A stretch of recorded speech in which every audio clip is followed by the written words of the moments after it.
to Indiana Sports Beat Radio, brought to you by the Hard Truth Distilling Company in Brown County, Indiana. So for the thousands in attendance and the millions watching around the world, it's time! 3 on the way. Oh! It went in! It went in! And Indiana wins the ball game! Know your role and shut your mouth, you jabroni! Float game for the win! Ayler's gone. Goodbye. Touchdown, Indy. Woo! IU. America. They got a football team now. It's pretty simple. I win. Google me. You know that I'm the cream of the crop. Now, from the Hard Truth Studios, here's Jim Coyle.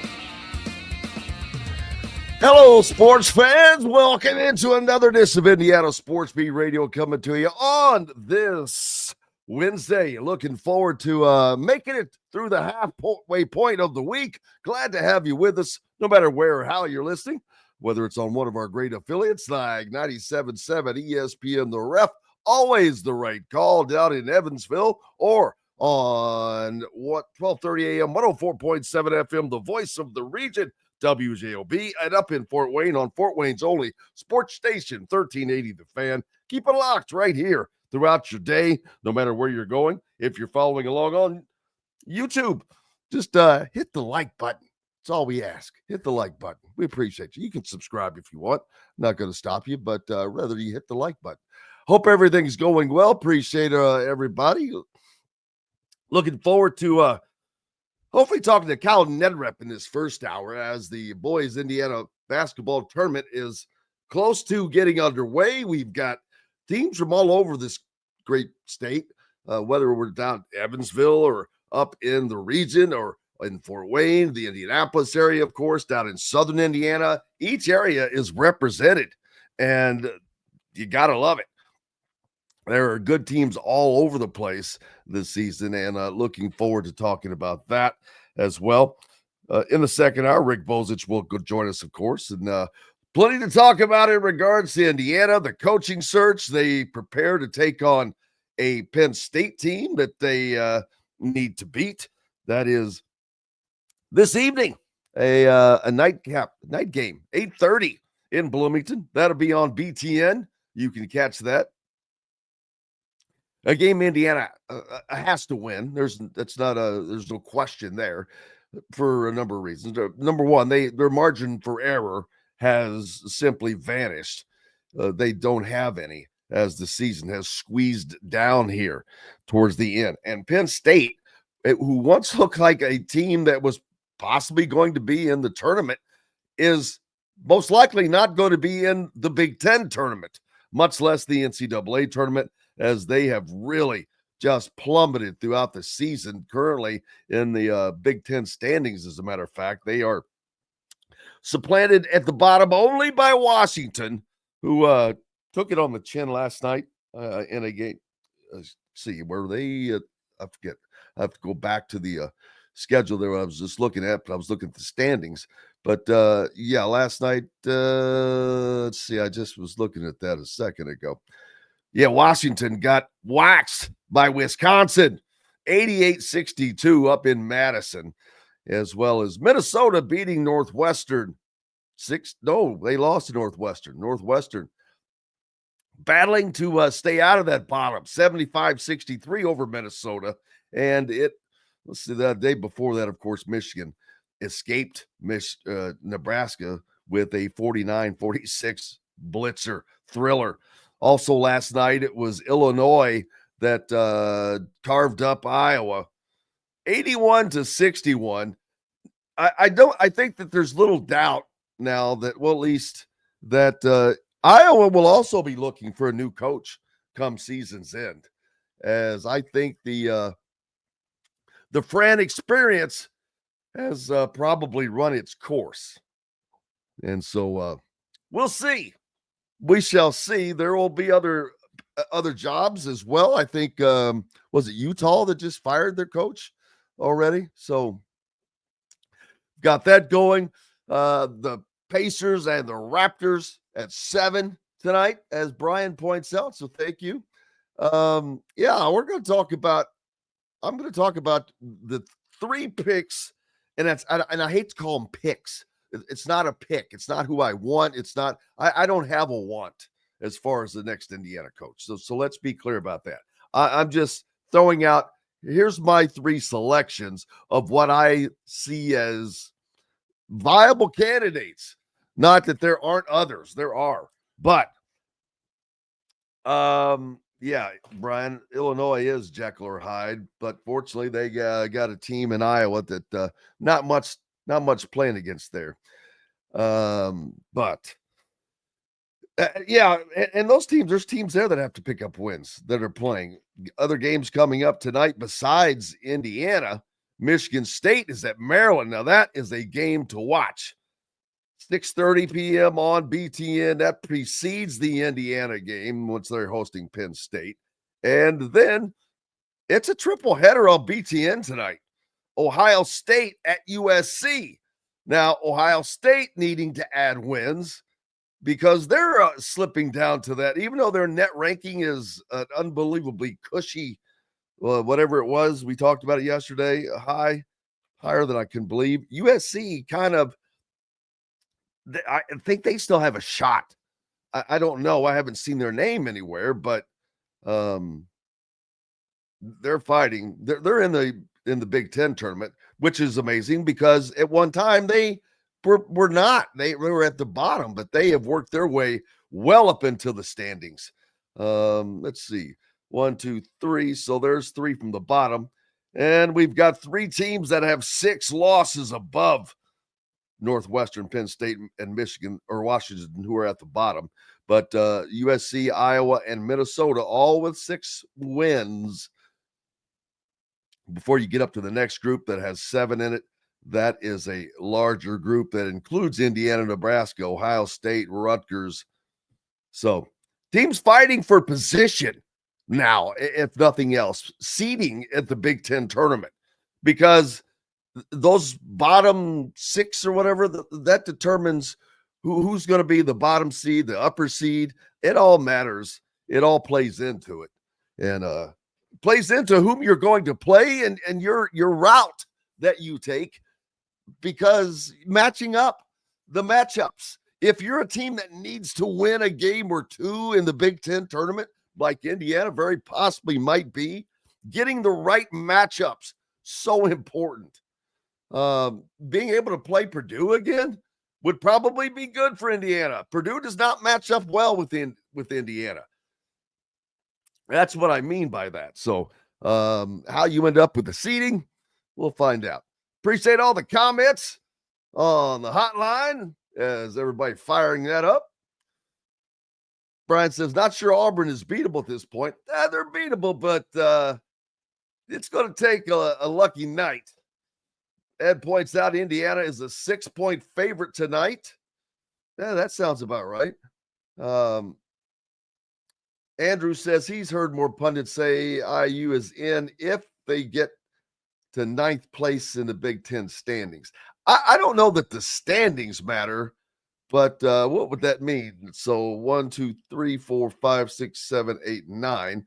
They're tied for 9th right now. I don't think the standings itself matters. Indiana have to massage their resume, in essence. Currently, they're 7-9, 2 games under 500. I think that they have to go 3-1, which is very doable, which would put them 1 game better than I had predicted them being. I thought that they were going to go 9-11, but that if they go 3-1, that allows for a loss at Oregon. Not a bad loss. Gives you a win over Ohio State, a win over Penn State, a win over Washington, which that doesn't count for much. But being 10-10 in the Big Ten and a win in the Big Ten Conference probably would very, very possibly get Indiana in. They're going to be close. But you also have to remember, there are teams in front of them. You know, Indiana was I don't know. Have they moved into the first 4 out yet? I didn't see it yet. If anything has been adjusted. The one I saw last that had not been, but they've got the teams in front of them affect this as well. And you also have, don't forget about bid stealers. If there are bid stealers that pop up at the last second, teams like Indiana that are right there on the bubble, they get impacted, and sometimes impacted quickly. So we shall see. We shall see. Brian says it's taken IU 11 games to win 3. All they need now is 3 out of 4. Yeah. No pressure. No pressure. Just go ahead and go do it. Yeah, that's very, very possible. Very possible. Ironically, the 30 for 30 last days of night were on last night. I watched that again. I think people forget a lot of things, man. People forget a lot of things. So that's all I would say on that one. But good to revisit and remind them the memories of what is actually true and what some things forget. John says 3 days after Purdue, fans still crying. What are they crying about? Their team is just not that good. I thought that all year long. I thought that they were suspect, and I told Travis that, but as you know, he does not want to hear that. So, and how about Nathan Bairley yesterday? Big thanks to him again, the beat writer for the Indy Star, true professional. Grateful to have him on, and look forward to having him on more. Covering the Boilers for the Indy Star, does a fantastic job. Who knows? Indiana and Purdue may tangle again. You never know. In the Big Ten tournament, it's quite possible. Quite possible to happen. Anyway, getting to my coach's selections, we'll do that after we take a break from the Hard Truth Distilling Company studios. I hope you're doing well to start this week off. We've got plenty coming at you. We're back at it right after these messages. At Ben Davis Chevrolet and Ben Davis Ford in Auburn, we're your one-stop shop for all of your automotive needs. We have the area's best selection of over 300 vehicles, including new cars, trucks, vans, and SUVs. Plus a huge selection of pre-owned vehicles in stock. And if we don't have what you're looking for, we'll find it for you. We also have top-of-the-line service and parts, plus a collision repair center, and we're competitively priced on everything. For sales, service, collision, parts, and more, we do it all. Come see us today or visit us online at BenDavisChevrolet.com and BenDavisFord.com. Whether it's a night out with the family, after work with colleagues, or catching the game with friends, Bubba's 33 is the place for you. Bubba's 33 offers a mouthwatering menu of selections that are all made from scratch every day. The portions are big, but the prices are small. And with over 50 big screen TVs, you'll never miss the big game. Bubba's 33, pizza, burgers, beer. If you're looking for a new home in the Indianapolis area, you need Cheryl Sizemore from Brick and Ivy Realty. Cheryl Sizemore has over 2 decades of experience, and that could be the difference in getting the home you want in today's tough housing market. Reach out to Cheryl at CherylSizemore@gmail.com or 317-701-0838. That's 317-701-0838. Let Cheryl Sizemore sell or find your new home today. Located on 325 acres in beautiful Brown County, Indiana, Hard Truth Distilling Company is the biggest and the best craft distillery around. While Hard Truth is already known for producing internationally awarded whiskeys and spirits like Hard Truth's sour mash bourbons, sweet mash, and hard road ryes, as well as their cinnamon vodka and the always popular toasted coconut rum. Hard Truth Distillery offers so much more. With a full-service restaurant, ATV, and distillery tours, as well as live music, you can spend an entire day at Hard Truth Distillery while making your entire family or group happy. And that's the hard truth. Hard Truth products are available across Indiana as well as many other states. So no matter where you shop, if they don't carry your favorite Hard Truth product, tell them you want the truth, the Hard Truth. Hard Truth Distilling Company encourages you to enjoy all of their products responsibly and to never drink and drive. Welcome back to the Hard Truth Distilling Company studios on this Wednesday. Glad to have you as always. I hope you made it through the first half of this week with ease and looking forward for the backside of it. What are the plans going up? What are you going to do when basketball's over? Because guess what? It's coming. I don't want to think about it, but there it just happens every year, and it's like there's just a huge disappointment every time it comes around. But what are you going to do? Into each life a little rain must fall, right? So that's that. It'll happen, and we have to deal with it. But the good thing is we have other things that'll roll around after April. You'll have the new coaching hire. You'll have the Kentucky Derby. You've got the Indy 500, and then AAU basketball. And then you've got IU football to talk about, college football to talk about, all kinds of things going on. So we'll fill it in. But it's so disappointing to even think about that is going to be around the corner. But it happens every year as well. Looking forward to talking to Kyle Neddenriep this year as the boys basketball tournament is around the corner as well. And as I was saying earlier, lots of good teams from all over the state, whether it's Fort Wayne or Evansville or Southern Indiana, Indianapolis, the region. Anytime, anywhere, there's a team. Jeffersonville down in the southern part. I'm going to be interested to see what Sharon can do with that group. And we'll see what Kyle Neddenriep's take on that is. Let's see if we can get him on a little early today, as a matter of fact, and get a little extra out of him. That'll be a bonus. Dustin Sin, who's normally with us from the Fort Wayne Journal-Gazette, unable to be with us today. And also, here's from after last week's Indiana-Purdue game, post-game from Trey Galloway and Malik Renew. Yeah, we had a pretty good break there with games off to kind of let our bodies recover, and obviously we really competed this week and got after each other because we're not satisfied with where we're at right now. But I really like how we responded in that second half, because that's what we've been doing all year, is just fighting, because we've been in these games, and we've been in big time games where we haven't closed them out, but we've continued to keep fighting, and that's all we can ask for, and eventually it's gonna pay off. And it did today, and we just got to keep that momentum and keep going forward. Yeah, Trey, just wanted to get your thoughts on the way Malik played today. I think it was 15 points, perfect in the field, 6 rebounds, 4 assists, the whole thing. How good was he? He was great.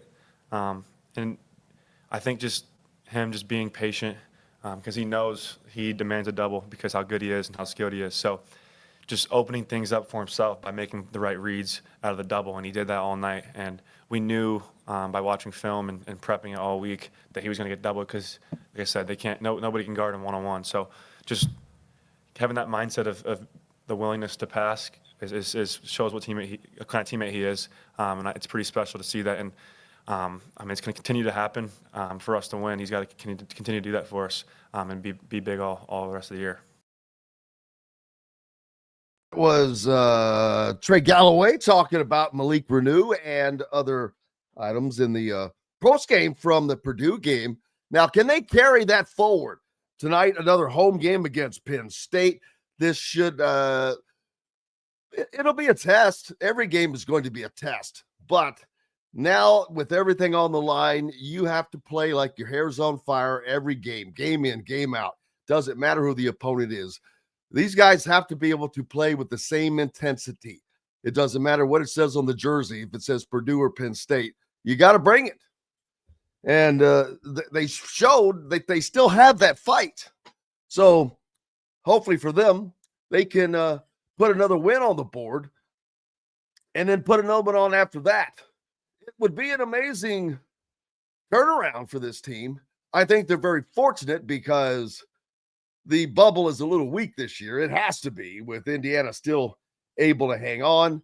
I really don't understand the net that well with Ohio State being so high, and I don't care about Ohio State. I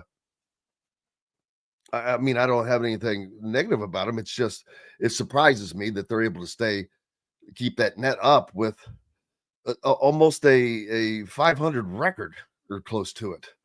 They're not exactly lighting it up. As a matter of fact, overall, Ohio State is 15-13. They're 2 games above 500. 3 games under 500 in the Big Ten standings. So it's just a little crazy I know their net has dropped. Indiana has risen, by the way, as it should be. I think they're 50th in the Pomeroy now as well. But where is Ohio State? I thought I just saw them. But yeah, trying to do all this stuff at the same time. There they are. 35th. 35th in the net ranking. They're 15-13. Please, somebody explain that to me. Because I don't get it. They lose the game and they move down 1 spot. But they were above Texas, Arkansas, Vanderbilt, North Carolina, West Virginia, Cincinnati, Villanova, Nebraska, Northwestern, Indiana. Northwestern has a higher net ranking than Indiana does. Indiana has 2 less losses, 1 more win, and Northwestern just jumped 2 spots in the net ranking. They're 3-9 in quad 1 games, though. So you got to give it to them. They've that's not exactly terrible. They've won back-to-back games, as a matter of fact, and one of those was over Ohio State at the Schottenstein Center on the road, so that gives them a quad 1 win. They beat the Buckeyes handily, 70-49 as well, and they follow that up with a win at Minnesota. So they've got back-to-back wins on the road, trying to bump themselves up. Everybody is trying to improve things, and we'll see how it goes. But I talked about my coaching selections, and here are my 3. I hate to call it a top 3 or anything like that. But number 1, Scott Drew. You have not heard much about his name. Definitely no mention about him taking himself out of the running for anything. Not that there's been a lot of talk about him, which is probably to Indiana's benefit, to be honest with you. The less talk that there is, the less pressure that goes on, the less pressure that is on a school to, let's say, extend a coach. Scott Drew is a buyout that is doable. I think it's like $4.5 million. Yes, he was turned down by Louisville and Baylor, or he turned them down last year. But,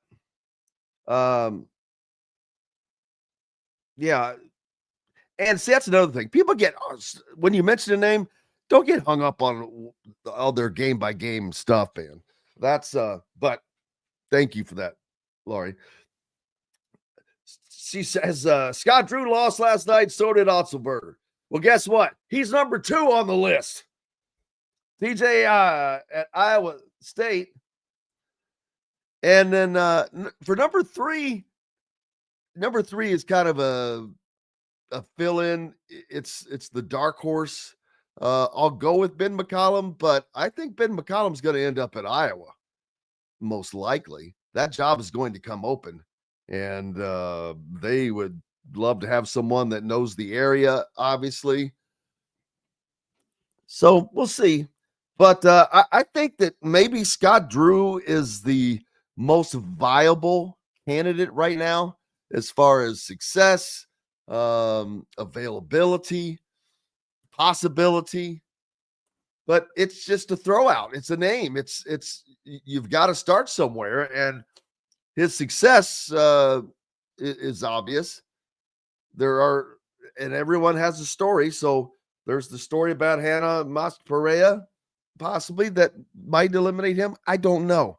But Chris Beard will not be an option. That I'm going to tell you. He will not be the Indiana coach. You can take that one to the bank.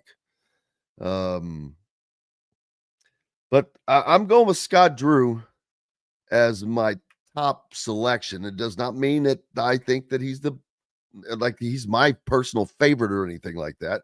I just think that the Indiana and the Louisville thing aside, this is a different year. Maybe things have changed for him. It's probably going to be difficult to win at Baylor. Getting harder to win at a place like Baylor. It's a football school. Now, the rev share, when that begins, maybe that helps them. I don't know. But as we saw yesterday, there was a story. Speaking of rev share, well, I'll talk about that later. I want to jump those together.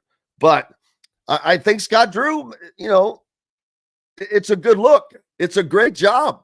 It's an opportunity. It's an opportunity for Russell says, thank you, Jim, for saying the obvious, which is what? Man, you guys when you comment, you gotta let me know what you're commenting about. I can't guess at it. But I just think Scott, because there's talk about Mick Cronin, and I'm like, yeah, I just don't see that as a great fit, especially with this season, how he has talked to, he's kind of been like Woodson-esque with blaming the players and then getting on the fans. And it's like, that's not a good look, man. Not a good look. Laurie asks, what about Jans or Texas Tech coach? They're great selections. There's nothing wrong with them. I was talking about Chris Jans yesterday from Mississippi State. I think he would be a fine choice. I mean, he could be number 3. It's gotta be somewhere. It's got to start somewhere. I don't know where Scott Dolson will start, but there has to be that person that kind of fits in there at the top first. But the good thing is you use the firm and you do back channeling and you find out if there's interest or not. So that way you don't get turned down. Well, we've talked about this. That way no official offer is made that was rejected or anything like that. Chris or McCaslin at the Texas Tech. Yeah, these are good selections, but you've got to start somewhere. That's like my question after Dusty May was extended by Michigan was, well, who's going to be that first next call by Scott Dolson, which is kind of a metaphor. He's not really getting a call right now. They're all still working. And everyone's going to have an opinion. Now, the thing is, there is not a name that I could throw out right now that people would unanimously get behind that is available. Everybody has an issue with somebody for whatever reason. So we'll see. Let's see. Robert says that Drew stays, Oates stays, McCollum goes to Iowa, Indiana gets Cronin, McDermott, or Brownell. or someone of that ilk, and the mediocrity continues. Well, we'll see. With Scott Drew, the only reason that he would stay is if he just didn't want to leave, because if he chose not to pursue the Indiana job, that would be back-to-back years in which he had, in essence, turned down Louisville, Kentucky, and Indiana. So it's not always about the job that you're going to. It's the place that you are.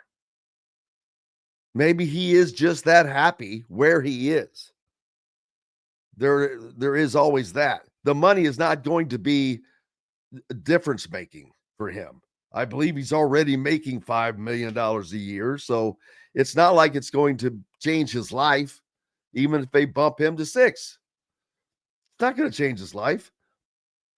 Now, going from 600,000 to 8 million, that changes your life. That happened, but that's not going to happen for IU basketball. I don't think that they're going to, that would mean they're going down a road that they went down with Kurt Signetti, which worked out incredibly well. I just don't know that that's going to be the case for IU basketball, but hey, nothing else has worked. So you always have to say, why not? When nothing works, it doesn't matter. There's nothing outside of the box when nothing has worked, in my opinion. So taking a chance on a guy like Ben McCollum or Grant McCaslin or someone like that, it's not. What's the difference at this stage of the game? You've taken chances on a lot of names. It's just like IU football. A lot of names you would have thought worked out did not. Were terrible. Cam Cameron comes to mind. Boy, that was a big flop. Jerry DiNardo, Sam White. They had all these big names in it. Just never happened. So it doesn't always matter about the name. It's what you can do once you get the position. And there's going to be other jobs. There's other jobs that are open now. Like I said, the Utah job is already open. I expect the Iowa job to become open. And then someone pointed out yesterday that apparently, or the story came out yesterday, that North Carolina had apparently re-signed Hubert Davis last December, and the news is just now coming out. So that job is not going to be opening up, which is probably a good thing for Indiana. It's that's one less place for someone to be lured to. So that makes Indiana a little shinier. But who is the guy that can do what Indiana fans want? It's not going to ever be like it was. I don't think people understand that, getting coaches to do things that like Bob Knight did, that's like lightning in a bottle. Dan Hurley managed to make it happen last year, but that's a guy that's on the edge, it seems like, as well. So living on the edge is not where some places want to be anymore. And Indiana is definitely not going to have someone who is on the edge. And I'm not saying that Hurley was a possibility. It's not what I meant.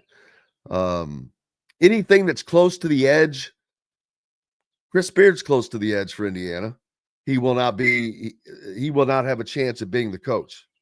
It's not about opinion of mine as far as him. I'm not judging him. I'm not saying right. I'm not saying wrong. I'm just saying what is. And what is he will not be the coach at Indiana, period.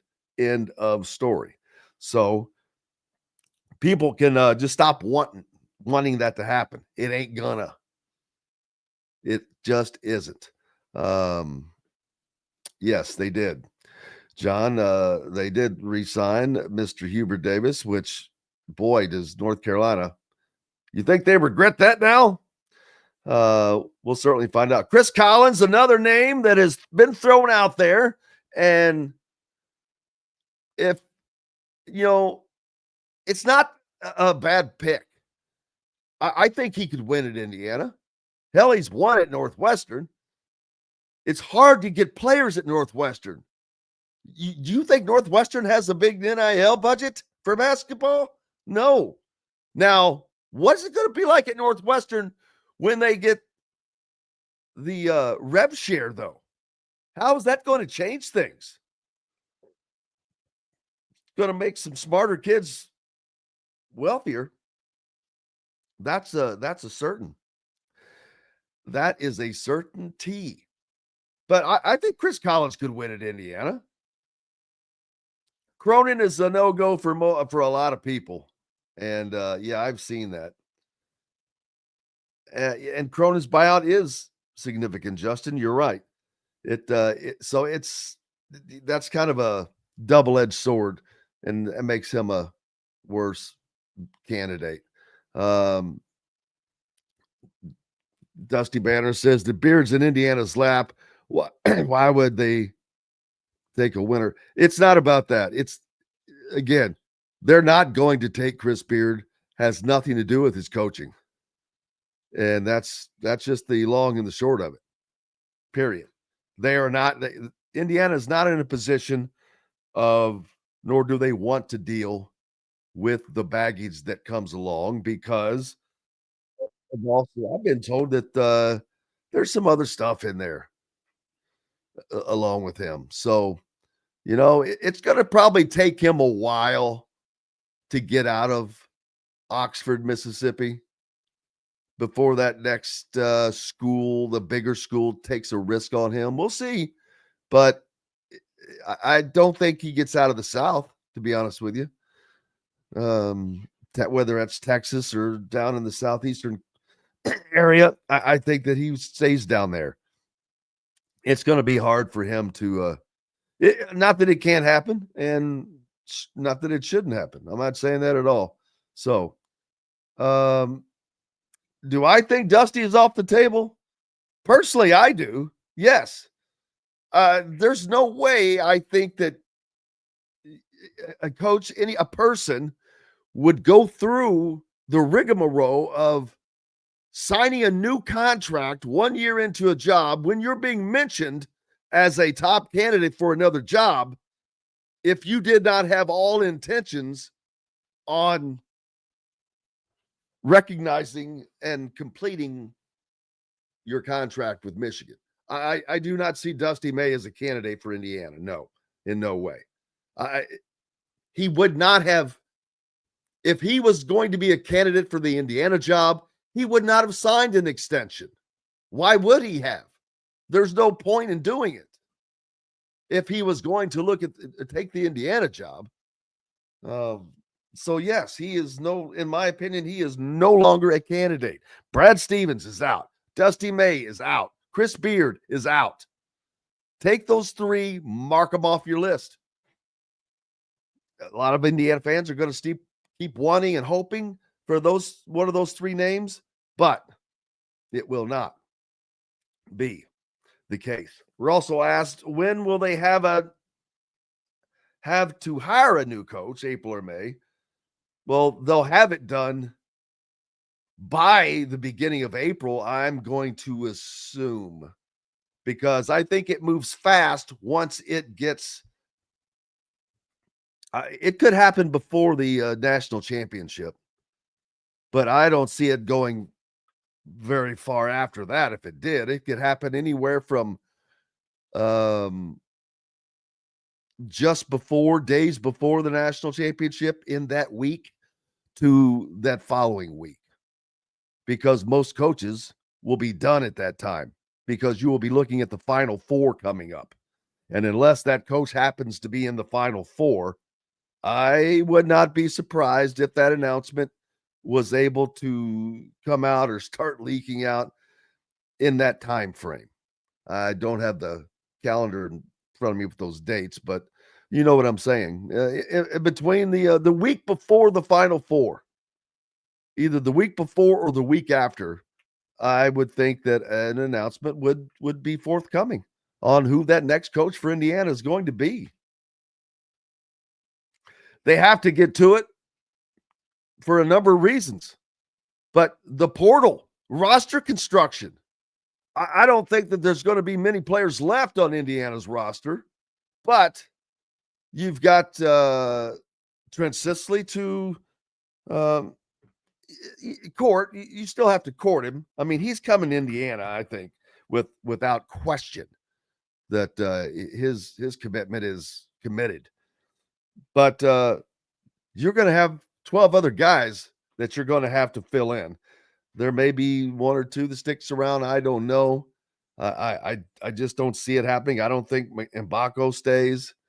I don't know that Tucker will stay, but I don't know that. We'll have to wait to see who the coach is and if he's able to talk to them before that happens. But that's all about the timing, when they can get that done. You know, Indiana's season could be over and guys could be looking elsewhere as soon as they could.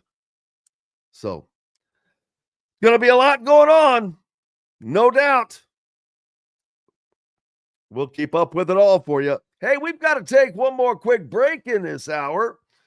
We've got plenty more happening throughout the day, and we'll be talking about it from the Hard Truth Distilling Company studios. Back with more right after these messages.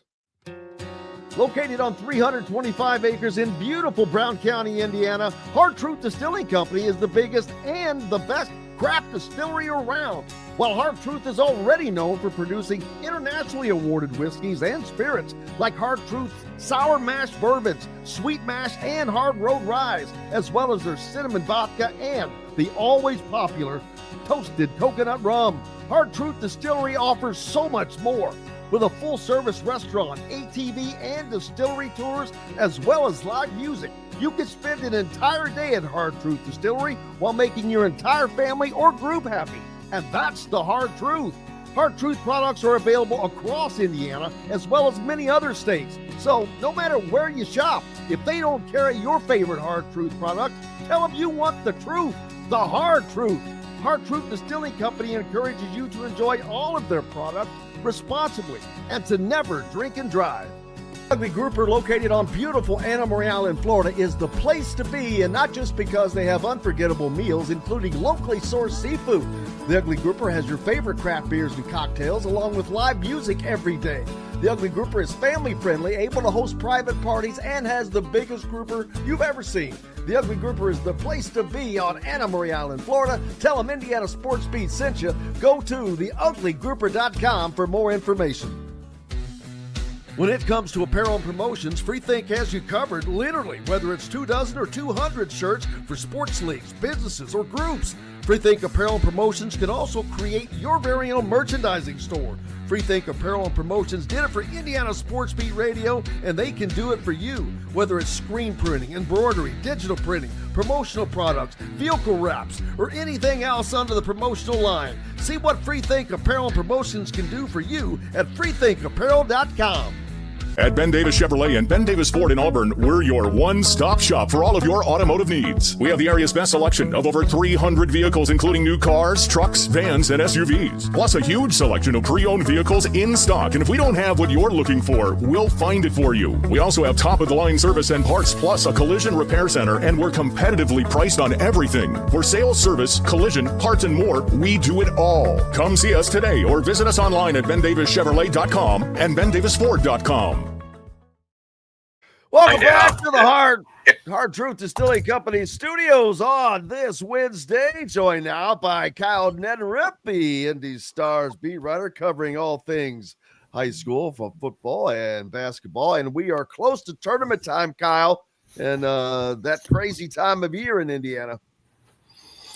Yeah, we sure are. Next week we'll get started with sectional play, and they can't wait. It's always an awesome week of basketball.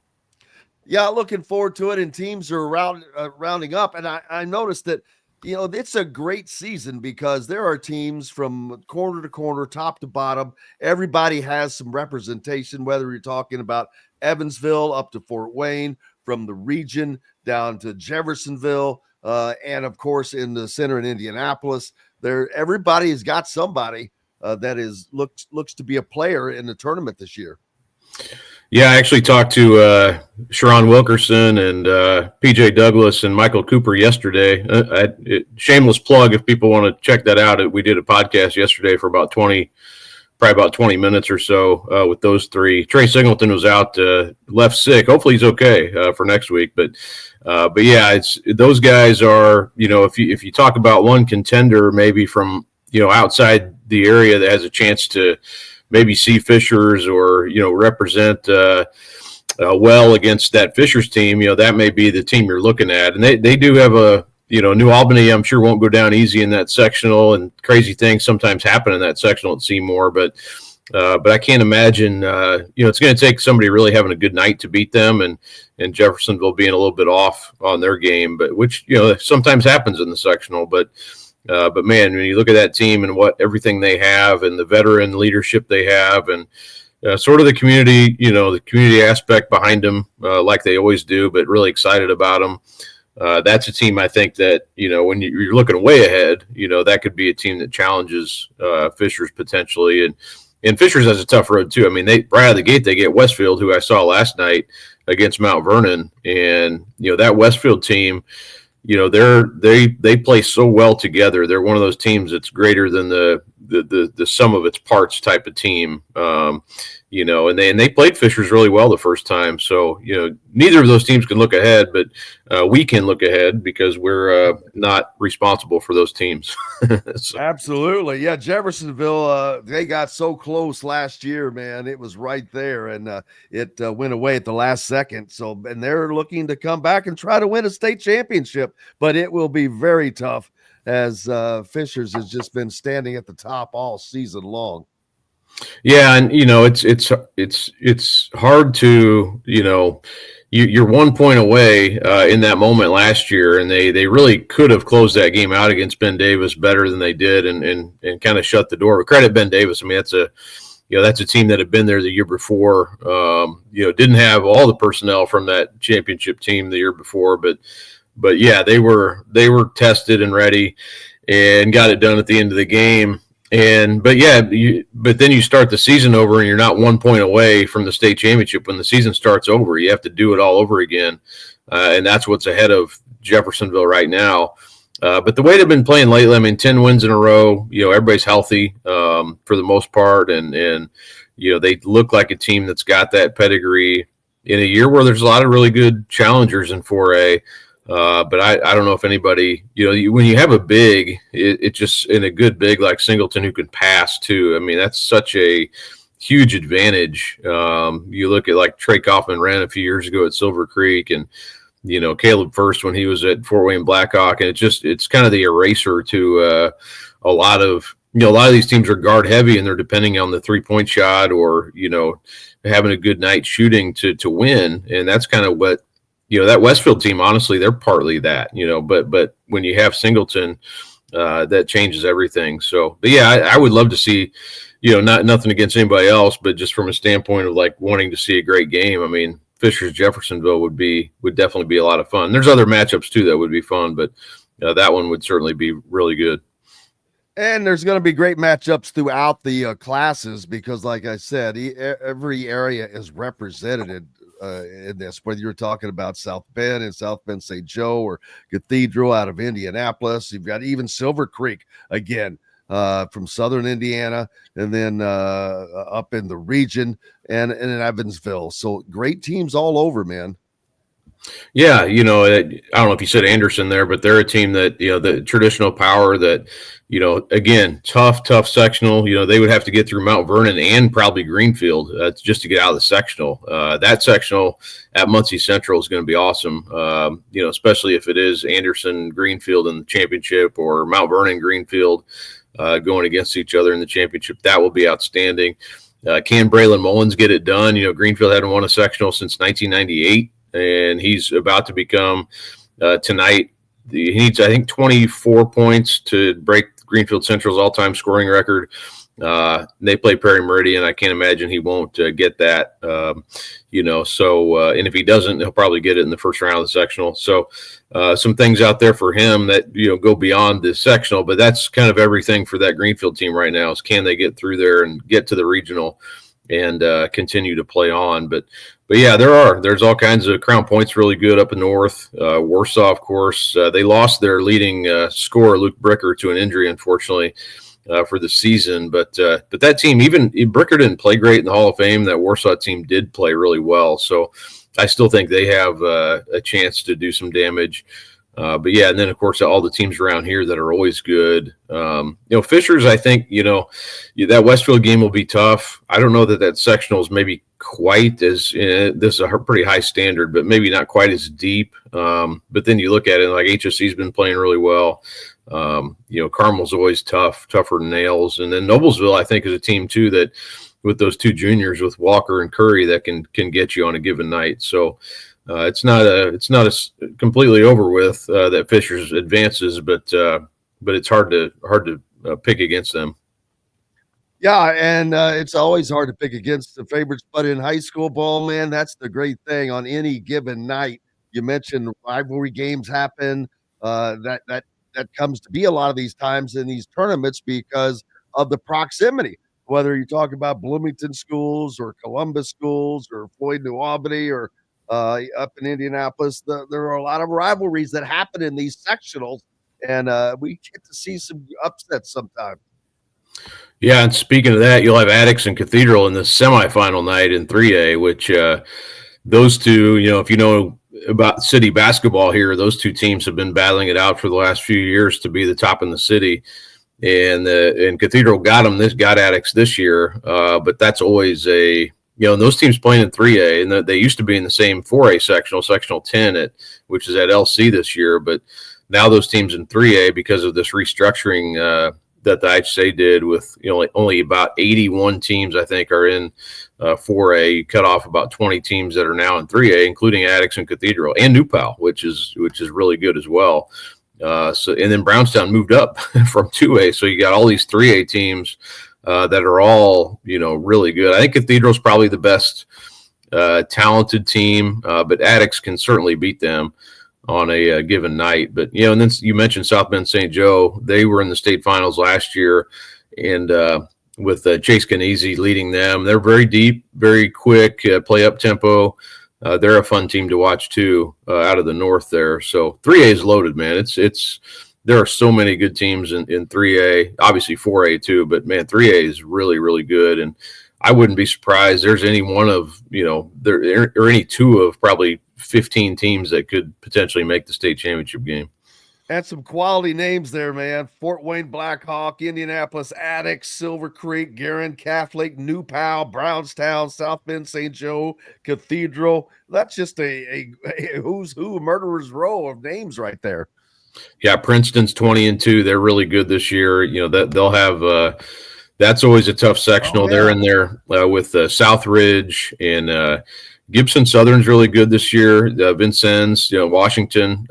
Those will be all close games. You can almost count on that sectional. Like they'll all be like 2-point games, and they'll all be low scoring probably in the 40s and 50s type of games, if even that high in some cases. But yeah, Princeton's a team that they've won, I think, every game they played against other 3A opponents this year. Some of them really close games, but that's a team that last year they were in the sectional against Southridge. They knocked out Trent Sisley and Heritage Hills, and ended up losing to Southridge in the sectional final in that sectional. So that's a team that's kind of been building here, and kind of had my eye on them this year to track and see how they would finish out the season. Make sure you keep following up with Kyle Neddenriep. Keep up with all things that are coming up as the tournament is here, people. Give him a follow and keep local papers alive. Be a subscriber to your local paper. Appreciate you, my friend. You bet. Thanks, Jim. Thank you. Kyle Neddenriep joining us here on Indiana Sports Speed Radio. That's going to wrap it up for this hour. We've got more coming up. Rick Bozich will join us in the next hour, and we'll talk more about potential coaches as well for the Hoosiers. Back with more after these messages. Located on 325 acres in beautiful Brown County, Indiana, Hard Truth Distilling Company is the biggest and the best craft distillery around. While Hard Truth is already known for producing internationally awarded whiskeys and spirits like Hard Truth's sour mash bourbons, sweet mash, and hard road ryes, as well as their cinnamon vodka and the always popular toasted coconut rum. Hard Truth Distillery offers so much more. With a full-service restaurant, ATV, and distillery tours, as well as live music, you can spend an entire day at Hard Truth Distillery while making your entire family or group happy. And that's the Hard Truth. Hard Truth products are available across Indiana as well as many other states. So no matter where you shop, if they don't carry your favorite Hard Truth product, tell them you want the truth, the Hard Truth. Hard Truth Distilling Company encourages you to enjoy all of their products responsibly and to never drink and drive. If you're looking for a new home in the Indianapolis area, you need Cheryl Sizemore from Brick and Ivy Realty. Cheryl Sizemore has over 2 decades of experience, and that could be the difference in getting the home you want in today's tough housing market. Reach out to Cheryl at CherylSizemoreSells@gmail.com or 317-701-0838. That's 317-701-0838. Let Cheryl Sizemore sell or find your new home today. Whether it's a night out with the family, after work with colleagues, or catching the game with friends, Bubba's 33 is the place for you. Bubba's 33 offers a mouthwatering menu of selections that are all made from scratch every day. The portions are big, but the prices are small. And with over 50 big screen TVs, you'll never miss the big game. Bubba's 33, pizza, burgers, beer. Andy Moore Honda is Bloomington's #1 Honda dealer for a reason. Buy a new Honda and get a 3-month break from car payments. That's right, no payments for 90 days. That includes the all-new, all-electric Honda Prologue. And you get it for just 0.9% financing. Or the 2024 Honda Ridgeline Black Edition or the Honda Accord LX, both for just 1.9% financing. Get more to your door from AndyMooreHonda.com, Bloomington's #1 Honda dealer and your best place for new and used vehicles. Welcome back to the Hard Truth Distilling Company studios on this Wednesday. Looking forward to Rick Bozich stopping by in a little while to join us, as our weekly Wednesday conversations are always lively. Appreciate you guys being along as well. Boy, we've got names out there. Chris Collins is the best name out of the bunch, according to Gritty. Everybody has an opinion. And then John Pence puts up a 68-121 Big Ten record for Chris Collins. But that's kind of like Tom Crean's record at Indiana, if you don't consider the fact of the rebuild at the beginning. But everybody's going to have something to say about any name, like I said. And they have the right to. Someone mentioned Todd Golden. Is he on the edge? No, but his nearly $15 million buyout is.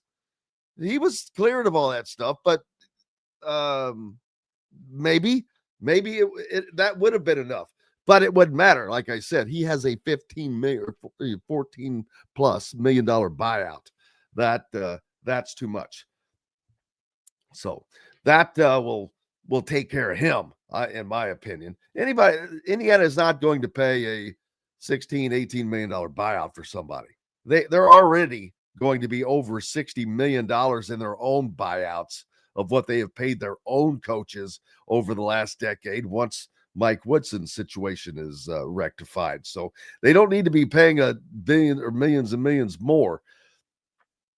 They have to continue to work on the NIL side of things, but the revenue sharing is coming next year. And I saw an article yesterday that I sent to myself, and hopefully I can find that in the midst of my all of my own mail.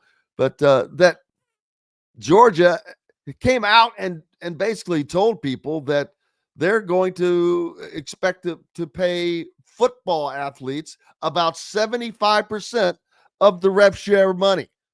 And that should not be a shocker to anybody, because football makes at least 75%, if not more, of the money that's coming in. So why would it not go out? The trick is going to be for schools to find a way to still boost this with NIL. Rev share and NIL are not the same thing, so don't get them confused. Rev share is what it is, what it says, revenue sharing, revenue that is coming in from the Big Ten. Actually, they don't even see, the schools won't even see the money. It is kept and divided into a third party from the Big Ten, or the TV money, however it comes out. But NIL is name, image, likeness. Those are individual deals for individual players that can be set up through a co-op, or they can set their own up. Nothing prevents them from doing that. So don't confuse the two.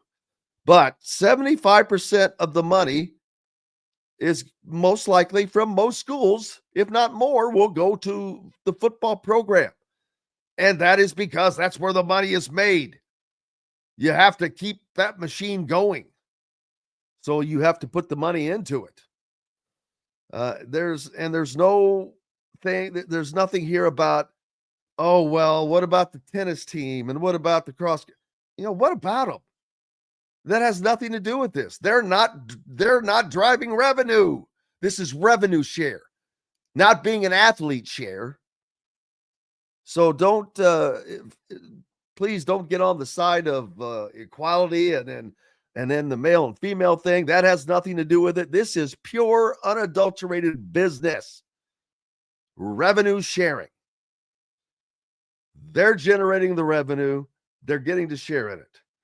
Doesn't matter what it is. If it was a school whose revenue happened to come from gymnastics, that's where the revenue should go. But that's not the case. Georgia, like I said, came out.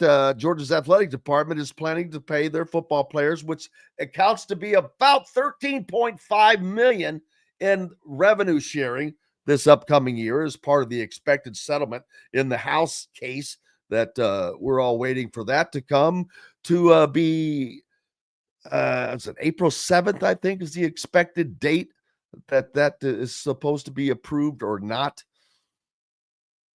We shall see. Georgia Athletics Director Josh Brooks made the revelations during a Tuesday meeting of the school's athletic board. Brooks and expected other SEC schools to make that same decision. I think we're going to be in line with our conference peers, Brooks said. It has been known for a while that the House settlement, expected to be finalized in April, would result in schools directly paying athletes a total of around $20.5 million during the next school year. But it hasn't been known what the percentages would be. Brooks said Tuesday that Georgia was planning to pay its players in similar proportion to how the House settlement would disperse back pay for name, image, and likeness. 75% to football players, 15% to men's basketball, 5% for women's basketball, and 5% for others.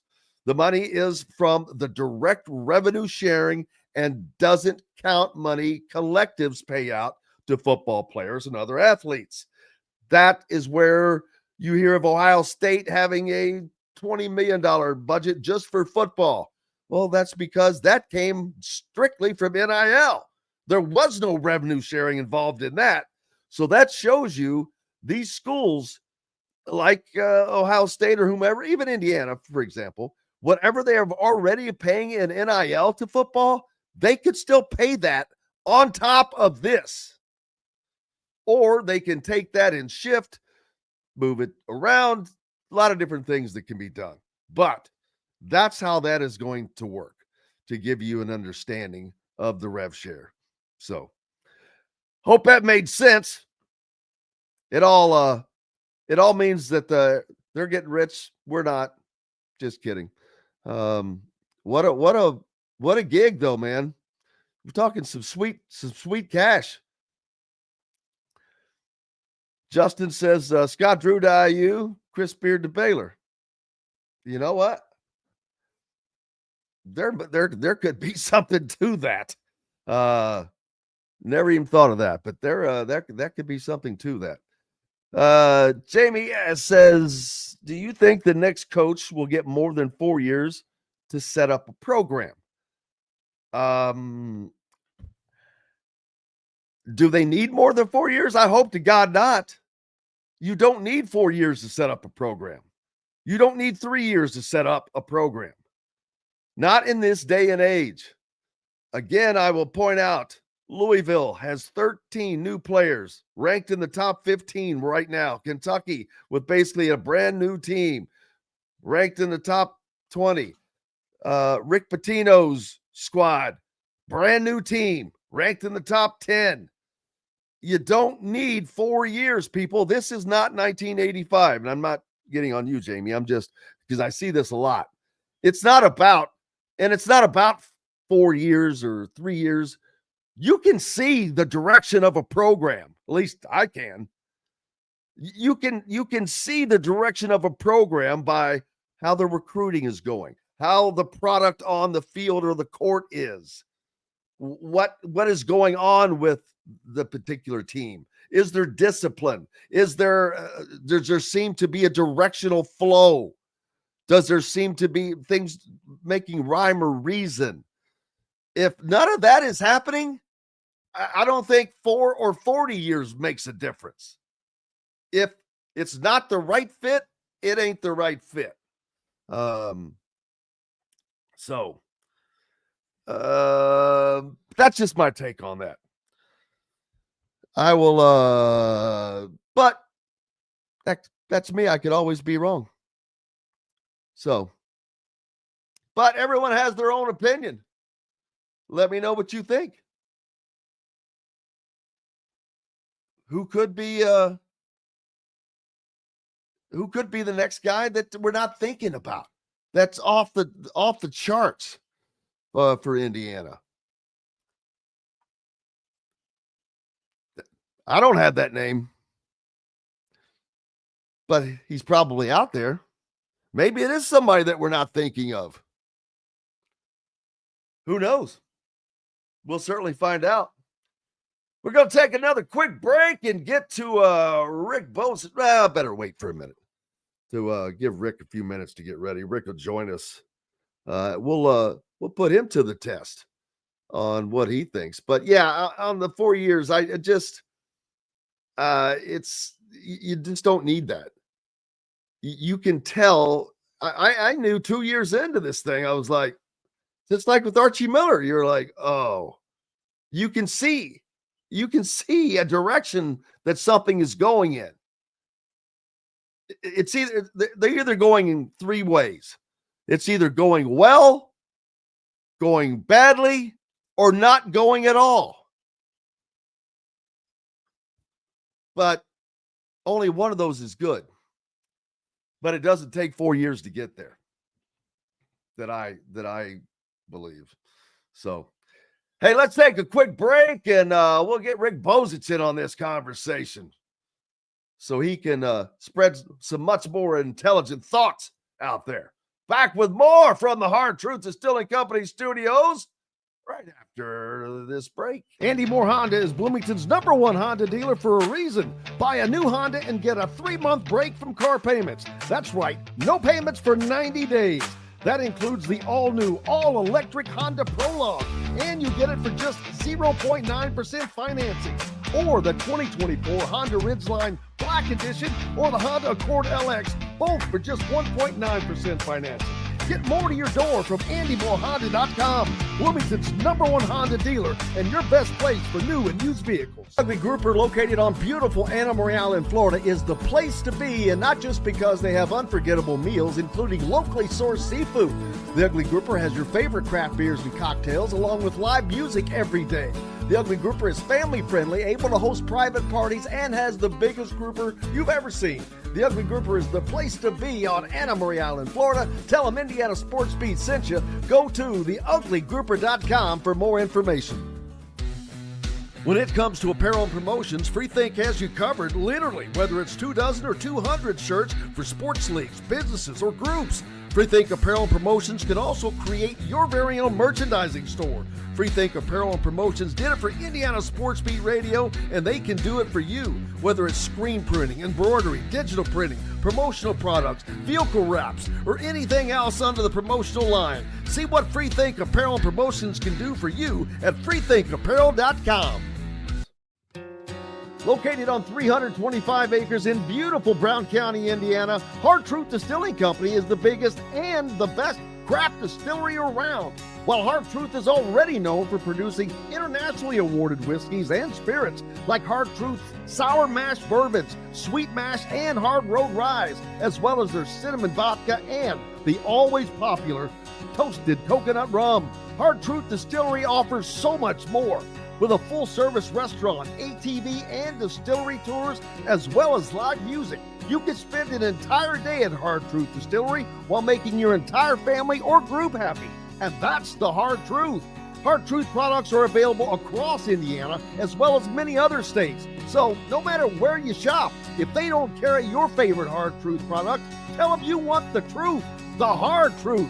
Hard Truth Distilling Company encourages you to enjoy all of their products responsibly and to never drink and drive. Welcome back to the Hard Truth Distilling Company studios on this Wednesday. So happy to have you along, but not as happy as having Rick Bozich with us. Makes us all the better. Sir Rick, how are you doing, sir? I'm doing good, Jim. How are you? Cannot complain. I'm ready for some spring weather, man. Got a little taste of it yesterday, and it was nice. Yeah, I just got back from walking the dog. It's 45 degrees here today. I imagine it's going up in the 60s again. So hopefully we've turned the corner. Whoop whoop. Well, don't speak yet, man. Don't jinx us. We'll get 10 inches of snow or something next week. Before you know it. I've been throwing out bobbing names out there because it's got to get to a point where there has to be like a top 3 of viable candidates, but that could be, you ask 3 people, you're going to get 3 different lists. And not one of those 3 lists will be able to get through a fan vote without somebody not liking all 3 of them, or somebody not liking all 3 of them at least. But I threw 3 names out today that I think are, not that it's like my pick or anything, but I think Scott Drew is someone that you got to look at. I know he turned Louisville down. I know he turned Kentucky down. That was a year ago. What's this year like? I don't know. Does he see Baylor as a longer term, tougher battle now, maybe? Or, hey, maybe this is a great opportunity. I don't know, but it's there and he's viable. The money is viable. TJ Otzelberger with his buyout only being $4 million. Got to look at him. People say, well, he won't leave. Who knows? He might. I don't know. And then the third one, I could just fill that in with a lot of different guys. So, I mean, you can go with Brownell as a favorite pick for an Indiana connection, or you could go with Ben McCollum as a young up-and-comer, or Grant McCaslin at Texas Tech. But that's about all for me. But there's other names out there that are just as viable that you can mention probably 6 that are completely different. Yeah, I don't know about 6, but I could mention a few other ones. But yeah, I agree with you. No matter who you pick, there's going to be people who say, I didn't want him, or here's why they shouldn't have hired him, and this and that. Drew, I don't know. My sense is because he's been at Baylor for as long as he's been there, he's not leaving. They're going to put his name on the floor in the arena at some point. That's his program, built from the dust of the previous scandal. Otzelberger, I think, is a viable candidate. I know that I've said and other people have said previously that his wife's a former Iowa State basketball star, but if you read deeper into his resume, someone said she's actually from Australia, so it's not like she's got lifelong family. She's a big Aussie fan. She's a big Iowa State fan, you're saying. There you go. And the third one, I don't know. I mean, I've heard Cronin, I've heard Buzz Williams, I've heard Chris Beard, I've heard on and on and on. I don't know. At this point, I don't know who it's going to be. It's McDermott. You could go. There's probably a couple names that we don't even think of that are at a job that we wouldn't think they would leave, that will at least have their agent inquire to see what Indiana can offer. Because if they're going to offer, Over 5. There's probably, I don't know the list for sure, but I doubt there are that many college basketball coaches making over 5 million, and for sure over 6 million. You might be able to money whip somebody. You might be able to. And in today's world, there's going to be some coaches who aren't in the Big Ten or aren't in the SEC that want to be in one of those leagues because they know going forward that's the place to be, because those are the programs that are going to have superior revenue and resources. Steve asks why I don't coach. I have a job, unfortunately, but I would love to get fired by IU and I could retire. So I wish. But yeah, go. it's going to be something. And then people have asked from a timing standpoint, and I have pinpointed. I think that there will be something come out the either days before the Final Four or that week or immediately afterwards. It's got to be in that timeline because you have to get it out as quickly as possible for roster construction. Yeah, you do. I think I mentioned this last week that the Archie thing was the Monday after the regionals, because I remember I was in Memphis when Kentucky played and got beat by North Carolina on that shot by Luke May, and we drove from Memphis. Tom Lane and I drove from Memphis to Bloomington on Monday morning. Obviously, after that weekend, there's only 4 teams left. So how long did that drive take you? It was a solid 6, I think. 5 or 6. That makes me feel better about having to drive to Ole Miss for graduation in May. There you go. You might even be faster because the interstate's all open now. The odds are that's when it'll be. If it's not going to be then, it'll be a coach that got beaten the first weekend of the tournament. So you have that PR hump to navigate. Yeah. But I don't. Most of the work's being done right now, I think, in terms of narrowing it down to who they actually are interested in and getting a good sense of who is actually legitimate, would listen. That's the danger you would have in any of these jobs, is sorting the guys who are actually seriously interested in the IU jobs away from the guys who are interested in using the IU job to getting a better contract where they're at right now. Yeah, it's going to be interesting to see how this works out. Does Indiana end up with a good hire, or do they end up getting themselves in another position where they're kind of chasing their tail, so to speak, trying to fill the position? Big difference in getting a guy and filling the position. Yeah, I mean, you've got to be. The Indiana job's not for every coach. You have to have a coach who understands A, what the expectations are, B, what the environment is in terms of, fans, and not just in terms of criticism of fans, but fans wanting a coach who engages with them on some level. You need a coach who understands what it's going to be like to be in the Big Ten and what it's going to require to compete in the Big Ten going forward. You have to have a coach who's going to be willing to possibly, move into the new era of having a general manager involved, who's involved in setting up your NIL and all that kind of stuff, because that's a whole new part of the job now. You got to have a more modern thinking, modern looking coach. That, and Indiana, unfortunately, because of a lot of comments about when I mentioned Chris Beard, and I say that Chris Beard is not going to happen in any stretch of the imagination. It is not happening. You're 100% sure of that?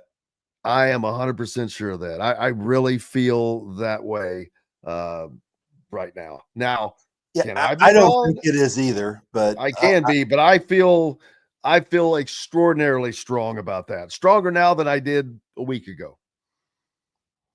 I tend to agree with you. I don't know if I'd say 100%. I know there are a lot of fans out there that really want them, and then there are people absolutely that don't want them. And I just don't think that Indiana is going to go in that direction, and we'll see. They can't. I think he wants the job. Ironically, he would crawl over broken glass to get here for the job. But ironically, last night I watched the Last Days of Night. The 30 for 30 was on, and I just happened to watch it again. And people talk about Knight. They didn't bring that in. They didn't know that was 30 years after the fact that stuff was going to be there. It happened along the way, and then there were people that were allowing it to go on, either pretended they didn't know, or maybe they didn't know until they did. And when you're winning, it's hard to do away with things, and they were winning. So, but they're not going to knowingly bring something in like that. And especially now they've got the thing going on with Bamba. They have enough. They're not going to openly, purposely bring more drama into their lives. I would not imagine. Yeah. I mean, this is a whole different level in terms of, abusing a woman, whether, I know in the initial police report, there were reports of bite marks, and she couldn't breathe for 5 seconds, and, some fairly serious stuff. I know she recanted later and said she wished she hadn't called the police and he didn't do some of those things, but Texas fired him. And we all know that in last year's go around, it didn't really seem like Kentucky or Louisville or Michigan was interested in Chris Beard. So, he's been 2 years at Ole Miss though, without any incidents. So, I don't know. I agree with you. I don't think Indiana's going to go in that direction. I think he's going to go a few more years at Ole Miss before anybody else takes a shot at him. I think he's just going to have to pine his time for a while, which it is what it is. So, and Indiana's going to have to move on because they're not going to get Brad Stevens, they're not going to get Dusty May, and they're not going to get Chris Beard.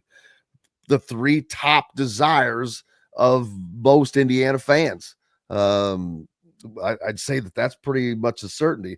Now, where do you go from there? Because you're going to get away from any connection, most likely, to the school, which is probably a good thing. Maybe that's exactly what they need to clean it, to kind of to cut the line, to cut the umbilical cord. But you still have to have someone that understands the tradition, understands the fans, understands the job. Like you said, it's not a job for everybody. You have to understand, like Tom Crean did, all the things that go along with it and be willing to do those things.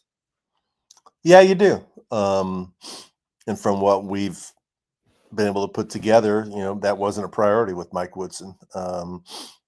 And somebody who's going to build a relationship with grassroots basketball in the state of Indiana, huh? It almost appeared as it was beneath him. He didn't want to be bothered by it. Yeah, that's too trivial for him. I don't know. We've already been through this, and we know that he didn't invest the energy in that kind of stuff, and because he didn't see it, in my opinion, he didn't see what the payback was.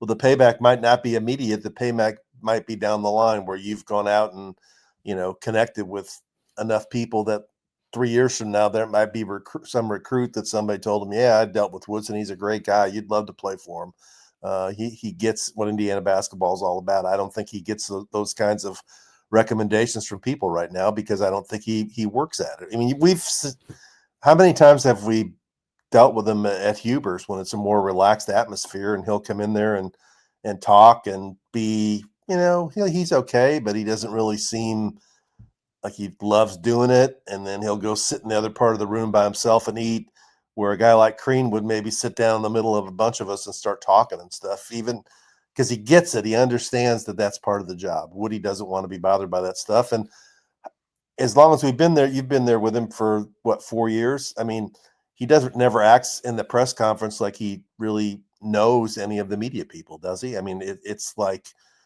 man, 20, he doesn't know some of his players' own names, right? 25 strangers in there asking him questions every week. I mean, right? All the time, I'm like, does he know me? Does he not know me? No, I'm like, it cracks me up. So I'm like, you've been on my show several times. I'm sitting in front of you all the time. But yeah, it's kind of weird. It's very weird. It's very weird. And, and the way he's gone out with, didn't Yasir do his radio show this week? And he's not doing, when you can't get along with Fish, I don't need to know anymore. That's all I need to know.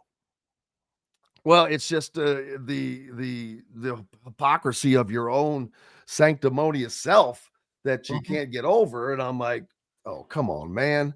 But it is what it is. But well, even in Sunday's game, it was hilarious. They won that game. Well, two of the primary reasons they won that game is one, he didn't do the substituting he normally does, correct?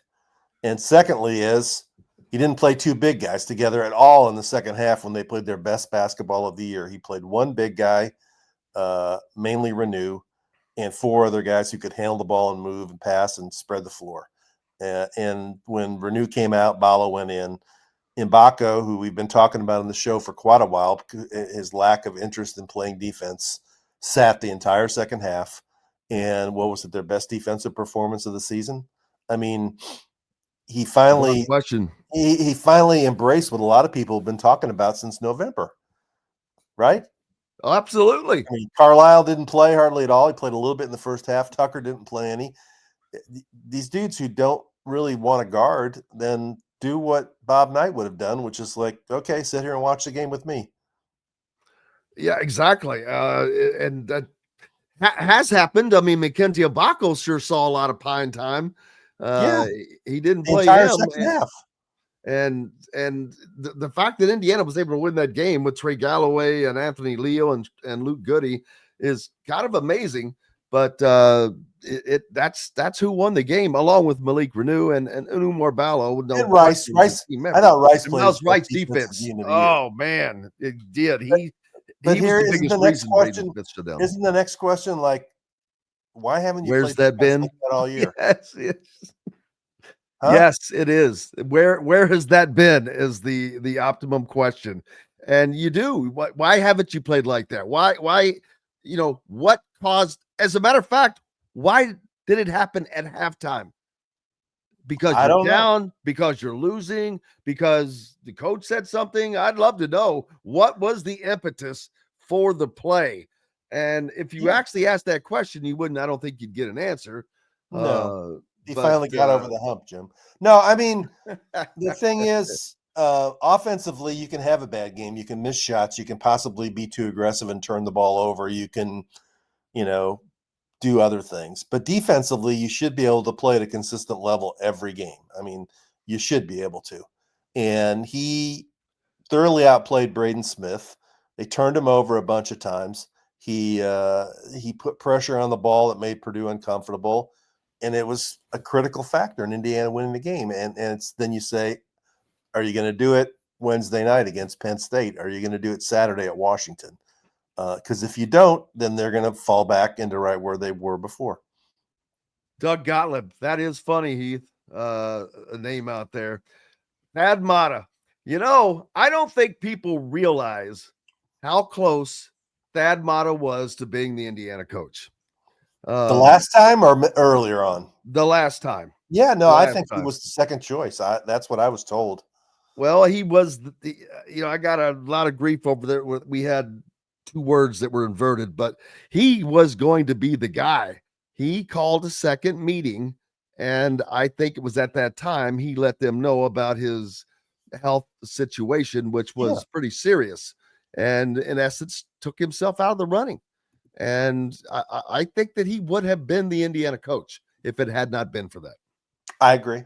I think he was the second choice, but he wasn't sure he was up to the workload in terms of, getting out and doing stuff, recruiting and traveling and things like that because of the situation he has. I don't know. And he wasn't at the time. He wasn't. He is now.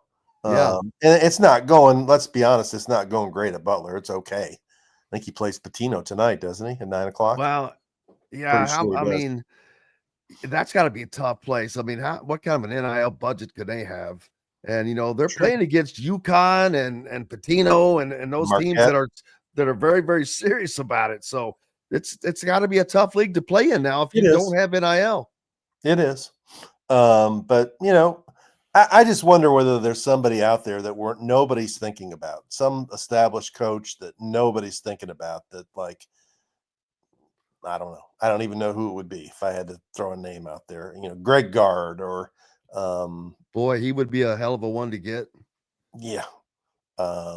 Is he the most underrated coach in the Big Ten? Yes. Yes, he is. I agree. And he's changed. He's changed this year. They're an offensive team, not a defensive team.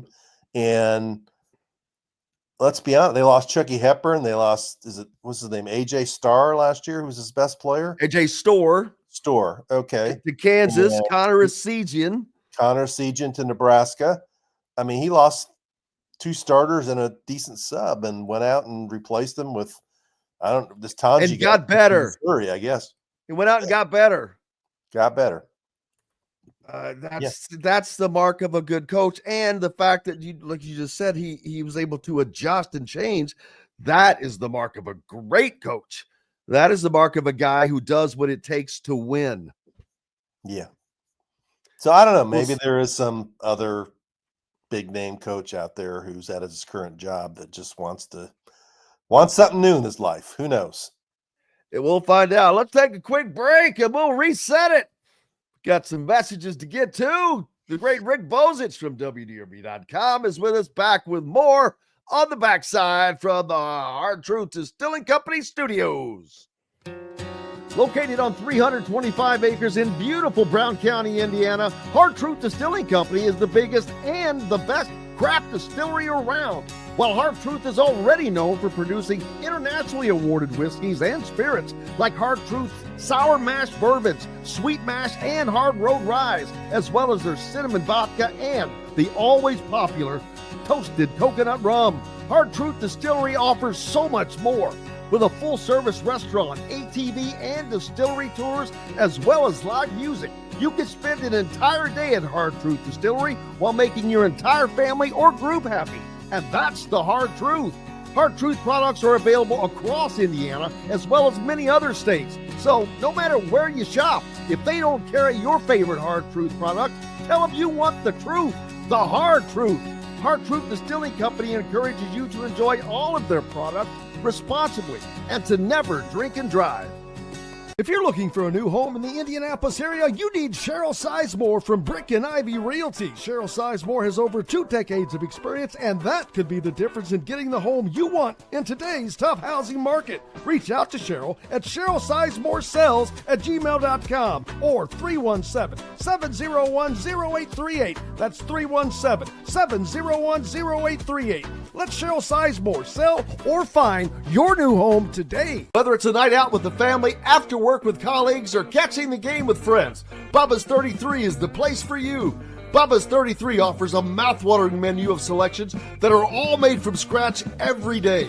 The portions are big, but the prices are small. And with over 50 big screen TVs, you'll never miss the big game. Bubba's 33, pizza, burgers, beer. Andy Moore Honda is Bloomington's #1 Honda dealer for a reason. Buy a new Honda and get a 3-month break from car payments. That's right, no payments for 90 days. That includes the all-new, all-electric Honda Prologue, and you get it for just 0.9% financing. Or the 2024 Honda Ridgeline Black Edition or the Honda Accord LX, both for just 1.9% financing.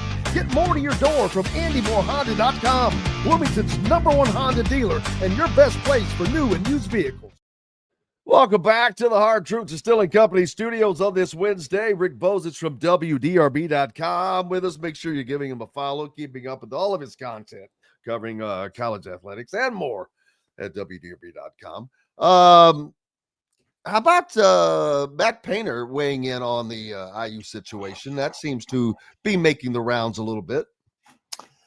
Yeah, I mean, I guess he was asked the question, so he felt empowered to answer it. I think in a lot of ways, I think he might have been better to say, I just need to coach my team and let Indiana figure out their own deal. The issue I always have with this is, people try and make it like Indiana fans are different than any other fans in the country, and fans are fans everywhere we go, whether it's Alabama football fans, North Carolina basketball fans, Kentucky fans, Ohio State fans, Indiana fans, Purdue fans. Fans are not any different. And the comments about IU fans support the team or whatever else he said, did he say the same thing to Purdue football fans when they turned on their football coach after 2 years? I mean, did he? Did he say it when they turned on Darrell Hazel after 4 years? Purdue's a middle-of-the-road football program, which is, hit the eject button on 2 of their last 3 coaches pretty quick, especially this last guy. And I don't know, did he? I don't remember him saying that to Purdue fans. Maybe I missed it. No, and the funny thing is, Purdue made the right decision They in did. football. They did make the right decision. And if we're being perfectly honest, that Indiana should have made a change last year, and there wouldn't be this mess right now. And they'd have the coach in there they wanted to have, and they probably have some players that they wanted to have. So that's my view on all this. And more importantly, they'd have the success that they want to have. And more importantly, they'd have the success that they want to have. Yeah, there have been Matt Painter's not the only. Rick, you've got Rick Pitino pushing Chris Beard. You've got every national media guy writing a column about IU basketball, what they need to do, what they should do, or whatever like that. Everybody feels like they need to weigh in on. They're not weighing in on who Florida State needs to hire. They're not weighing in on who Virginia needs to hire, and they just won a national championship 6 years ago with Tony Bennett. Indiana is the talking point of this entire coaching cycle because people know that the resources and the support the program has is far above any of these other schools. And if they get the right coach in there, they're going to return to prominence again. And that's just the way it is. So that'd be my question for Matt Painter is like, what'd you have to say when Ryan Walters hit the road after 2 years? Absolutely. And I just wonder what it will be like when Indiana does get back to that point. I think what is good for the Big Ten. I've said it's good for college basketball, but it'll certainly be good for Indiana because I expect them to be good in football for a while. There's no reason not to be because they've committed to it. And they have a guy that can get it done, obviously. So that would be something. And for a school the size of Indiana to be good in both of those sports would be pretty spectacular. Yeah.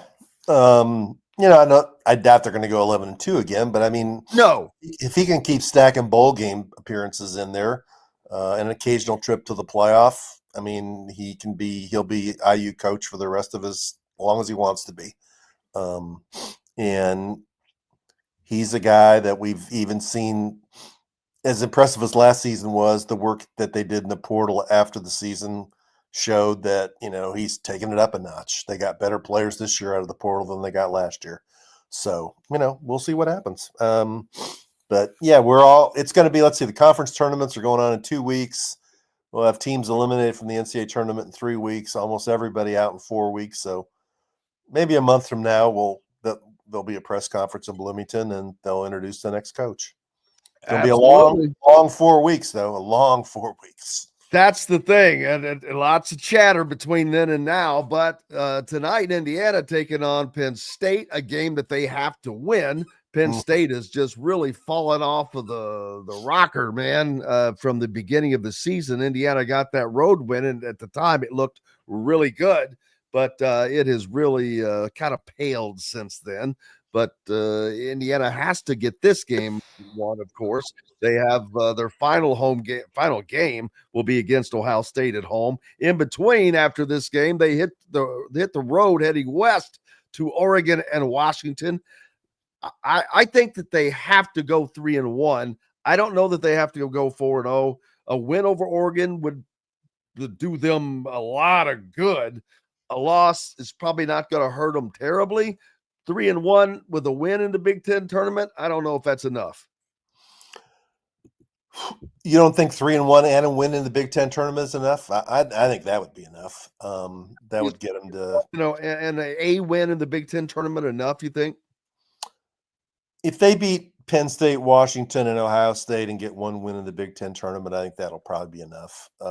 But, it'll all come down to how many off-the-wall winners there are in some of these conference tournaments that are multiple bid leagues. Those are where, it makes it hard to predict what's going on. They're going to have to sweat it out in Selection Sunday unless they go 4-0 the rest of the regular season and win a game or two in the Big Ten tournament. And tonight's no cinch. Penn State beat them in Bloomington last year? Penn State's actually turned it around and won its last 2 games. They got Ace Baldwin, who's capable of taking over any game. And if Indiana comes out and doesn't play the the way they played against Purdue and starts feeling, like, they've got it made now that they can easily get beat. What do you think of Chris Jans?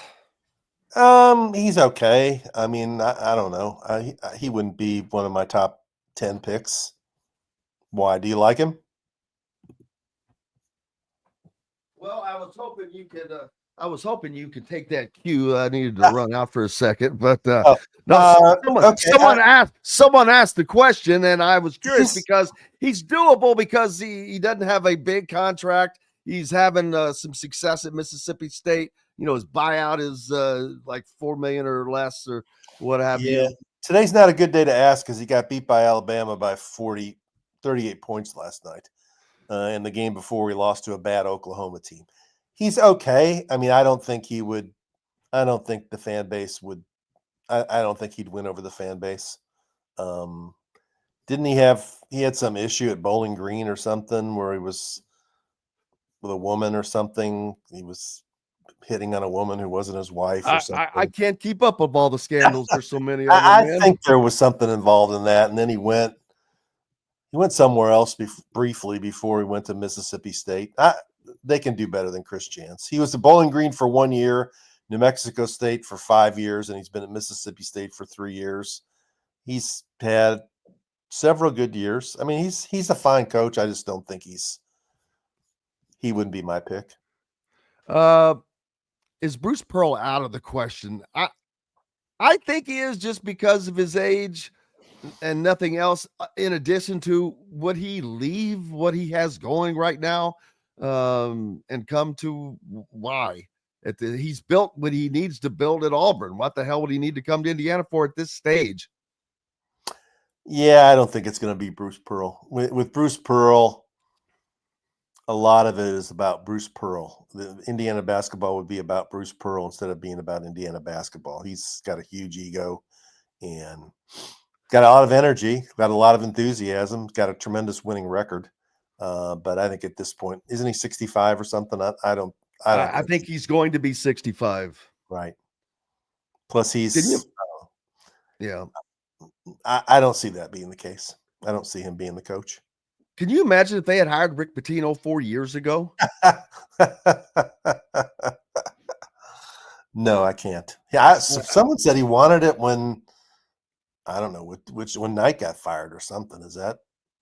Rumors. Coolio asking, what is the point of a buyout if it is true that UCLA would negotiate down Cronin's buyout if he wants to leave? That seems to fly in the face of the buyout concept, because at the time they thought they wanted to keep him locked down for a long time, and now maybe both parties have decided they don't want to be locked down for a long time. So that would provide that. I have not seen a lot of fan support for Mick Cronin. Yeah, I mean, he criticized early on. He expresses unhappiness about UCLA making all these trips across the country. So that was number one. Then he ripped his team for lack of effort and being delusional and thinking they're better than they are as players. And he carried that on. And then he ripped the fans because they didn't cheer or they were booed or something when they missed free throws. And, in the last week, I read a column from the Daily Bruin, which is a student paper at UCLA, saying that, Mick Cronin needed to have a big march, or after all the stuff he was doing, he was going to be in trouble. And Bill Plaschke, who's an award-winning columnist at the LA Times, wrote a column yesterday in the LA Times basically saying that, Cronin is being known for this complaining all the time instead of, he's a good coach, his teams play hard, but all this whining after the game and all this complaining about stuff is what he's starting to be known for. And, he needs to change that. He needs to take a different approach to that. And I just wonder whether some of the stuff he's complaining about all the time is signaling to people saying, I'm not really happy here and I'd like out of here. And UCLA and softening up the UCLA administration, saying, we get this guy here who doesn't really like it here. Maybe we should cut his buyout and let him go. I don't know. I think that sounds like the case because it doesn't do UCLA good to have a guy who's not happy there. They haven't had the success they've wanted through the last two coaches now, although both have had semblance of success. Steve Alford went to a 3 Sweet 16s, but that was his ceiling there. And Mick Cronin is just not it. But I guess maybe they don't have all the resources they need, it sounds like. UCLA is a great program. They have a tremendous tradition, but they don't have great support. I mean, they don't. I've mentioned this. But you're in Los Angeles. It's just I think it gets lost. Yeah, you're in Los Angeles, and there's a lot of other things to do. You're at best the third most popular basketball team behind the Lakers and the Clippers. And if Eric Musselman gets it going at USC, you might be fourth. And I looked it up last week, and I'm looking it up right now. I've almost have it. They're only averaging, last week it was 47% capacity in a 14,000 seat arena. So I'm trying to look right now.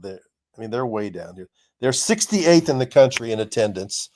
They're averaging 6,675 fans a game in a 13,800 seat arena.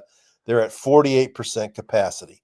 So he's not even filling half of what would be a small building in the Big Ten. And that tells me two things. One is people aren't crazy about the product. And he's been good. I mean, he hasn't been bad. He wins. And secondly is it tells me that as Mick Cronin is a basketball guy, he's from the Midwest. He coached at Cincinnati when Huggins had it rolling. He coached at Louisville when Pitino had it rolling. He's got to be in there saying, what am I doing here? This is 5 or 6 years in, and we can't come close to filling the building. This isn't a real basketball place. It's not. I mean, it's like you said, being in Los Angeles, you would think having that many people would be a benefit, but I think it's not. I think it just gets lost. The students, maybe you can't build. How do you build, student tradition in Los Angeles? When we're used to going to all these college towns, where even Louisville is an urban school, but they still have the city revolves around the University of Louisville. Yes, it does. That is not the case in Los Angeles. And then you have Indiana or Kentucky and smaller, college towns, and that's what the atmosphere is like. God, it could not be any further from the case for like UCLA and closer to an LA Lakers situation. You need showtime. You need showtime. I don't remember if you went or not, but I'm sure if you didn't go, you watched it. When Indiana played UCLA in the Rose Bowl, the place was empty. I mean, it's the kind of place where if you're really winning at a high level, they're going to come. But if you're not, when you're only filling half the building, there's no pressure on fans to buy tickets. They know I can go any game I want to go, and I can decide an hour before the game to go and drive and walk up to the building and buy a ticket. That's the kind of situation you're in. And they've won recently. They were in the Final Four in 2021. I think he was like 16-2 in the Pac-12 a couple of years ago. He had, players that people remembered, whether it was that Tiger Campbell guy or Johnny Jaquez or the guy who's on the Miami Heat now, or Juzang, who played at Kentucky. And he's got decent players now. I mean, he does. It's a good product, but it's not captivating UCLA fans. It's not. Nope, and it's hard to do that. But Indiana, that's the great thing about Indiana. Even when they suck, they still have this core of fans that are there. Now, the ebbs and flows, but even bad is pretty good. But when that goes away, that's when the program's in trouble. And that's what I would say to somebody like Matt Painter, that as long as that's there, Indiana has a chance to bring the program back, because it's putting pressure on the administration to saying this isn't good enough. And if you gave Matt Painter truth serum and you said, do you really think Mike Woodson's done a good job? Do you really think he deserves the 5th year? It's not just Mike Woodson. Any coach that would be at Indiana after 4 years and is looking at missing the tournament his last 2 years and not really coming close to competing for a Big Ten title would be looked at the way Mike Woodson's looked at. He knows he's not going to lose many recruits to Mike Woodson. Correct. Because he is going to outwork him. He's going to Correct. out-recruit him. So he does not want to see Mike Woodson go away. You're right. But he has not beaten him on the court like one would imagine. No, they're 4-4. That's the thing. Not only that, could easily be 5-3. Could easily be 5-3. And last year there were 2 blowouts, but this year they could have won the first game. And that's part of the Mike Woodson puzzle of can't beat Nebraska, can't beat Northwestern, struggles against Penn State, but does okay against Purdue. Beats Ohio State too. Isn't Ohio State another team he has a good record against? I think it is. Yeah, and they've got those great net rankings, although they're 2 games above 500. I don't understand Ohio State. But, I don't either. That game's crazy. That's going to be that's almost like game. an NCAA tournament elimination game. That's an NCAA tournament game, the last game of the year, because both of those teams. Q1. Yeah, that's a huge game for IU. Indiana and Penn State tonight. They've got to get it done. What is on your agenda? I'll be watching that. I'll be watching Kentucky at Oklahoma tonight. Louisville won again last night. They've just finished their ACC road schedule with a 9-1 record. They finished the year with 3 home games, which they should all win. They're going to end up 18-2 in the ACC in their first year under Pat Kelsey. Pretty impressive. Yeah, especially with the fact of 13 new players. I mean, an entire complete roster. And 2 very important players injured and been out this whole calendar year. 2 guys that would be in the rotation. Is Pat Kelsey? Yeah, he is. Say yes. He is Yes, the Kurt Signetti of college basketball this year. Came from the College of Charleston, maybe bigger. The College of Charlestown is not James Madison. No, it's not. But yeah, he's won. They've had one. They've played 1 game all year when they didn't play their best, and that was Georgia Tech. They lost on the road. So for a team to be 22-6 and play 28 games where they delivered 1 performance that wasn't at their best, pretty good. And how about Bill Self, man? Not having a great Not having a great year, and then admits that he thought about the Oklahoma State job. I mean, that was weird. I mean, why do you do that? Just to get some attention off you? But that doesn't do that. I don't know. I don't know. People are crazy. And they were supposed to be loaded. They got Hunter Dickinson and AJ Storr and all these other dudes. What are you doing? Got that there. See, that's just they're in a situation like Indiana. They had a great store-bought roster and didn't happen. And they shot the Rodeo Drive. Hunter Dickinson seems maybe he's the thing that brings everything down. It didn't work wherever he's been. You might be facetious, but I agree with that. I think he's all about Hunter Dickinson. I'm not. I'm serious. Because he has that look about him. He stomped somebody or something earlier in the season. I remember he got booted for it, as he should have. But and Anthony Leal, did you watch that by chance? I saw the replay. Yeah, I think that was a dirty play. Personally, yeah, I don't like dirty play. Somebody's crotch. That's what I said. I think he thought it was a dirty play too, because after he didn't get thrown out, he looked like he was a little bit surprised. Yeah, I agree. Rick Bozich, the captain, we appreciate you, brother, as always. All right. Thanks, Jim. Thank you, sir. Make sure you give Rick a follow and keep up with everything he's got going at WDRB.com. Appreciate you guys for being with us on the program today. As always, we're back tomorrow to do it again. Coach Shannon Griffith will be with us. We'll talk some football. It's caught up on some of Indiana's latest recruits and what's going on there. Bob Kravitz as well. And we'll see what else we can scare up for you along the way. It's been a fun one as always. We can't do it without you. So grateful. Go out and have yourselves a great and wonderful day. Until tomorrow, I'm Jim Coyle. I will see you on the radio. Thanks for listening to Indiana Sports Beat Radio. Be sure to subscribe to our YouTube page for more clips and team coverage of Indiana basketball, football, and more. You can also find full episodes and tons of other content on thehoosier.com. We'll see you next time for another edition of Indiana Sports Beat Radio.